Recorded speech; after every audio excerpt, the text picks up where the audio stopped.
जब वो एक आदमी को कोस रहा था तभी उसने सामने वाली कार में एक सोती हुई आकर्षक महिला को देखा। उस पल उसके दिमाग में कई विचार चल रहे थे। उसने धीरे से कार का दरवाजा खींचा और देखने की कोशिश की। अचानक लड़की जाग गई। उस आदमी ने शांत होने का नाटक किया और उसे गले लगा लिया। लड़की ने डर के मारे चारों ओर देखा, वहाँ कोई नहीं था। उसने अजनबी को चले जाने की चेतावनी दी, लेकिन हैरानी की बात ये थी कि वो आदमी बिल्कुल भी नहीं डरा। इसके बजाय वो और भी जिद्दी हो गया। वो बुरी नीयत से कार का दरवाजा खींचने लगा। लड़की बहुत डर गई थी। उसने कार का हॉर्न बजाने की कोशिश की। उसे उम्मीद थी कि आवाज सुनकर वो आदमी भाग जाएगा, लेकिन वो नहीं जानती थी कि इस सुनसान जंगल में हॉर्न की आवाज और भी तेज गूंज रही थी और बाहर खड़ा आदमी और भी गुस्से में आ गया। तभी भाग्यवश एक मछुआरा उस आवाज से आकर्षित होकर पास आया। जब लड़की ने किसी को आते देखा तो उसे लगा कि वो बच गई है, लेकिन जैसे ही वो व्यक्ति करीब आया उसे एहसास हुआ कि वे दोनों मिले हुए थे। लड़की घबराने लगी। इसी बीच काले कपड़ों वाले आदमी ने बंदूक निकाली और उसकी ओर तान दी। उसने चेतावनी दी कि अगर उसने दोबारा हॉर्न बजाया तो वो उसे गोली मार देगा। अपनी जान बचाने के लिए लड़की के पास उसकी बात मानने के अलावा कोई चारा नहीं था। आदेश के अनुसार वो चुपचाप कार से बाहर आ गई।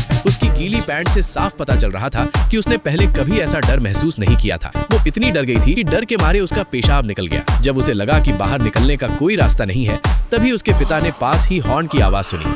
उन्होंने जल्दी से छोटे लड़के को उसकी मां को सौंपा और कार की ओर दौड़े, लेकिन पूरी तरह तैयार ना होने के कारण उन दोनों आदमियों ने उसे बेरहमी से बेहोश कर दिया। दूसरी ओर चिंतित मां भी तंबू की ओर लौटी। उसने छोटे लड़के को अंदर छिपा दिया और अपनी बड़ी बेटी की ओर दौड़ी। मां चिल्लाई और उस आदमी से अपनी बेटी को छोड़ने के लिए कहा, लेकिन अगले ही पल दाढ़ी वाले आदमी ने हवा में गोली चलाई। उसने धमकी दी कि अगर उसने एक भी कदम आगे बढ़ाया तो वो अपने माता पिता को फिर कभी नहीं देख पाएगी। बेबस होकर लड़की को एक बार फिर आत्मसमर्पण करना पड़ा, लेकिन वो नहीं जानती थी कि उसके सामने एक और भयानक सपना इंतजार कर रहा था।